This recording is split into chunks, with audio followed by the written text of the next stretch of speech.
Luke Inman back again in the eDraft.com studios, breaking down another one of the top receivers in the 2016 class, and Baylor's Corey Coleman. Now, Coleman put up monster numbers thanks to the high profile and attack of the Bearcats spread him out system, but like his teammates before him that have struggled adjusting to the NFL, I'm wondering just how smooth of a transition Coleman can have inside a true pro-style system. Let's jump to the tape. I'll show you what I mean. No matter how you slice it, 2015 Biletnikoff Award winner Corey Coleman was one of the nation's most electric players in all of college football last season. In Baylor's spread offense, Coleman used his outstanding athleticism and quickness to be a threat at every level of the field, from taking short passes to the house to being one of the most dangerous deep threats in the country. Coleman used and abused Big 12 defensive backs time and time again.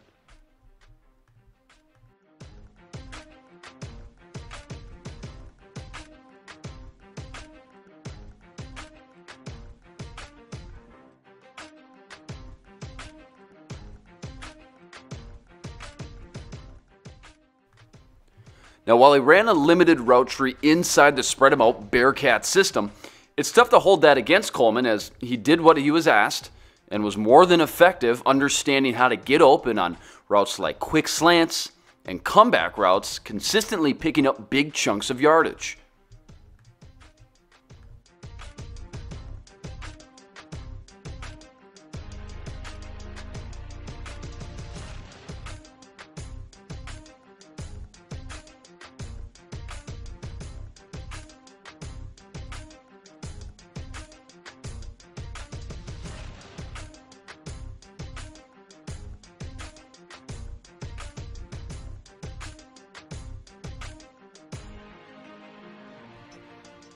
Statistically, not many were better than Coleman hauling in the deep pass. With speed and acceleration unlike many in this class, Coleman blew by his defenders with ease, making a lot of his deep production look quite effortless.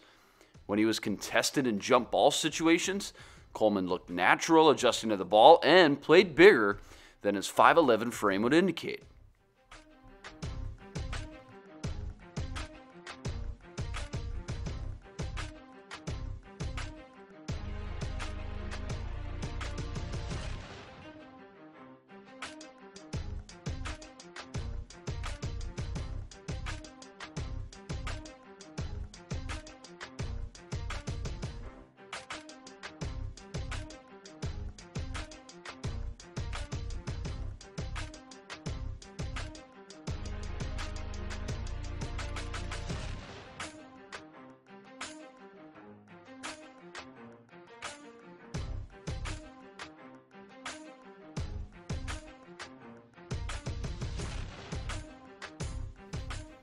What made Coleman so dangerous and hard to defend, however, was the fact that he could take any short or quick pass to the house with his ability to stop and cut on a dime, going from 0 to 60 in a heartbeat, making it stressful on defenders to make sure they didn't give up too much ground and space in the short areas underneath, leaving them exposed and vulnerable to Coleman's deep speed later on.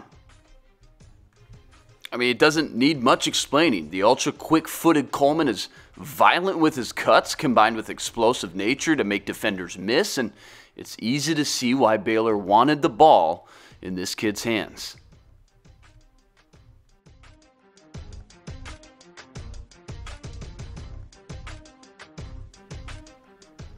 Coleman was so fast and sure-footed with the ability to pick up chunks of yards with ease. Art Briles even gave the idea of working Coleman in at running back a huge green light because why not?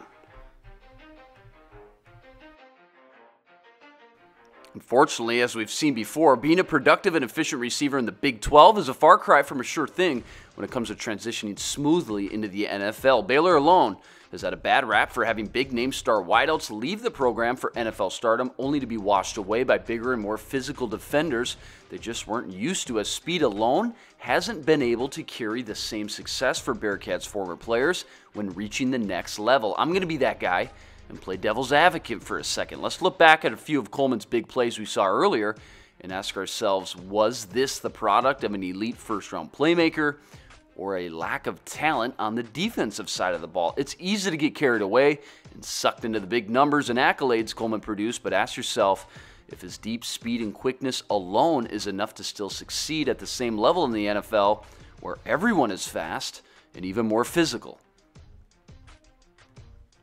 Here's an example. Coleman in the slot, going to have his defender crash down on the play-action fake, leaving him uncovered and untouched well into the secondary for easy and, more importantly, uncontested big play. I'd say from the tape I watched, well over half of Coleman's gaudy numbers were thanks to the Baylor spread-em-out system.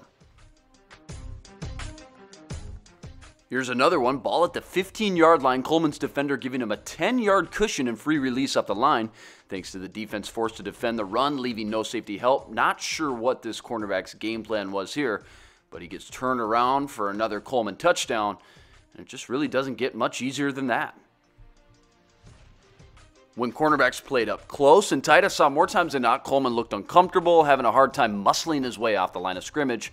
The physical contact seemed to knock Coleman out of his rhythm just enough and out of sync with his quarterback. And let's not kid ourselves, at 5'11", Coleman doesn't give his passer a big-bodied target to shoot for either, or a large catch radius or throwing window. Simply put, that's just not his game.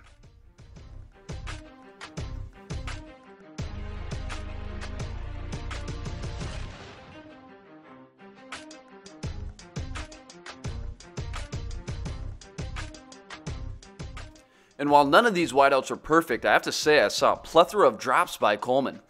A fair share of easy ones too.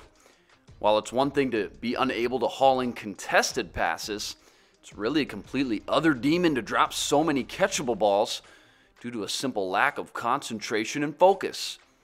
After a while, you have to question just how much of a natural pass catcher Coleman really is.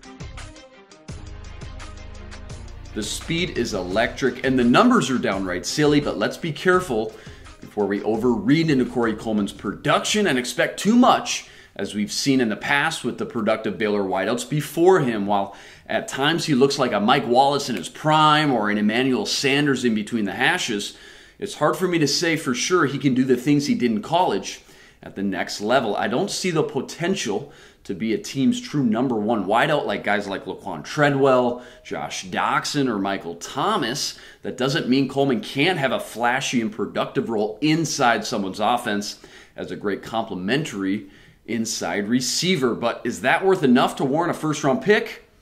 Not for me, but it could be for one of the 32 teams come this April.